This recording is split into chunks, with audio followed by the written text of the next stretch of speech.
At the beginning of game turn 3, the Americans commit 4 air units here for, in this province, so interdiction on these roads here, and they also managed to obtain 3 die roll modifier on the North Korean supply roll. North Koreans chose to put their depot here. They were considering bringing it all the way up to Daejeon here, which means that then they probably wouldn't have to move it until maybe they're threatening the coast. However, they get a better chance of getting supplies in better here, and then with the -3 from the American interdiction, they decided it was wiser to keep it not in Seoul but as far as they can down in this province, so they plopped it there. They managed to get 2 supplies and have spent them for accelerated commitment. The Americans put their 3 depot down here, only managed to get 1 level of supply, so they've got limited commitment this turn. They're going to have to spend that supply straight away so as not to weaken their defence. So the North Koreans get the first turn because they have initiative level 2 against the UN's 1, and their first move is they only get 1 operation, but their first move is basically to plot this fellow down here. That's a weakened, one of their weakened divisions, so he's holding that port, otherwise could have been invaded. Now, not this turn, because the Americans decided not to keep their reinforcements in Forest Command, but they brought them straight in here. They got 1 Marine regiment and a US Army regiment with armoured support coming in there. The UN on their turn, they hold an armoured asset back here, so they stripped it from the regiment which they sent up here to uphold a line here, and then they sent Far East Command division down here to Gwangju to try and hold that. I'm not sure if I made a mistake to bring on the Marines here, because the second action phase we only have 2 weaker standard regiments. It might be wiser to keep them off, and so to have them available to threaten perhaps supply route by amphibious invasions, maybe here or more likely here. Otherwise, if we keep them off board, that would force the North Koreans to garrison these areas. As it is, what I could do is use amphibious evacuation to take that off if I'm not using the amphibious invasion otherwise.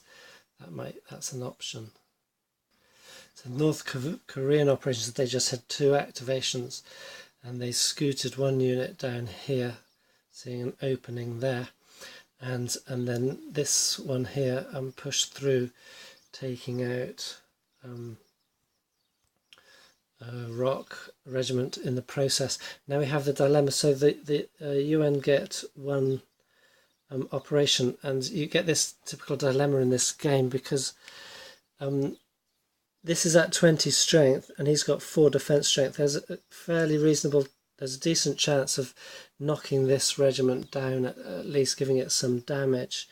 The trouble is that if we do that, then this one is fatigued, which brings him down to only 7 instead of 11 defence strength, which then means that if, say, this fellow then moves up, he's going to be hitting and attacks, he's going to be hitting a weakened defender. So do we forego an attack on here and keep ourselves from getting fatigued, or do we take the opportunity to weaken, somewhat blunt the, and a good opportunity there to blunt the North Korean drive? I think I'm gonna keep him solid. Let me see, 12 against 7 is the same odds as 12 against 11, in fact, so the difference it would make is if I bring 2 in, because then we would have 3 to 1 instead of 2 to 1.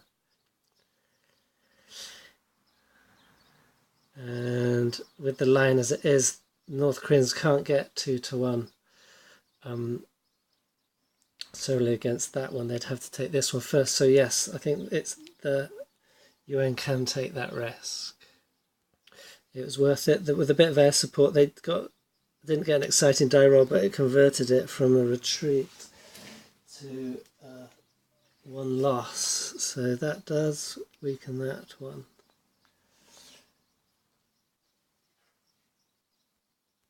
So at the end of the first action phase here on the third turn, the Americans actually have destroyed North Korean division here.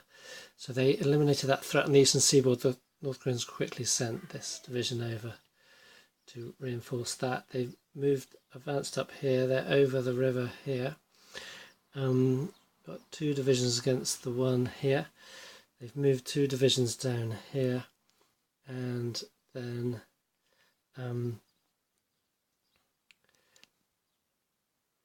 protecting the ports, and they have 2 divisions against one here. This division was actually got a bloody nose. This one is down to its last step in attacking this one in a somewhat botched attack.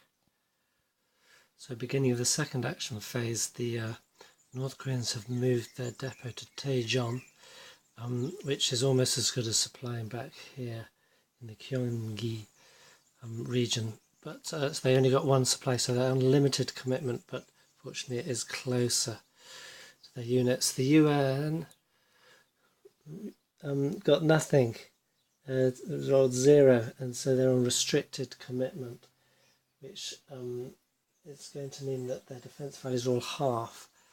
They've brought in 2 regiments and an armour asset there, and they're putting the armour asset, they're transferring it to the headquarters to be reassigned because they're only good on attack, not defence. And I think I made an error in bringing those out using my amphibious capacity. So now I've got a whole regiment and a marine division, a marine regiment here that cannot come on this phase. So we'll have to see what happens. So it's the end of turn 3, and the US representing the UN have hung on by the skin of their teeth. It's only because they managed to keep Daegu that they've not staved off North Korean absolute victory on turn 3, because North Koreans took Masan.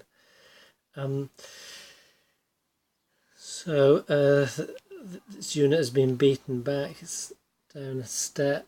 This division's at full strength on asset here, and this regiment actually fought off, even without the armour assets being reassigned back to it, but it fought off North Korean division there.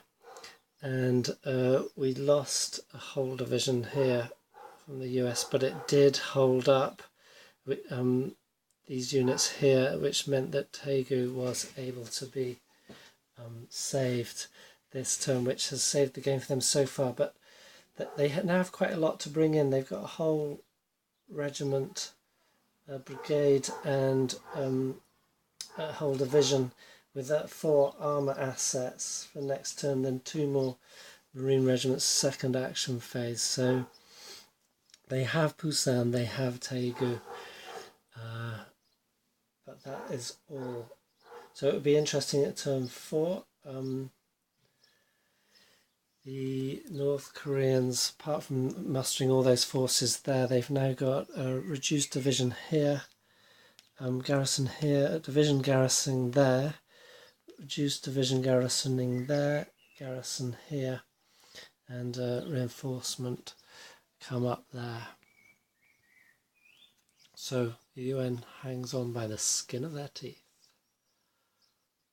Oh, and they gained 6 victory points, so they're now on 16 victory points out of a grand total of, was it 168 or something like that they need to get minimum victory.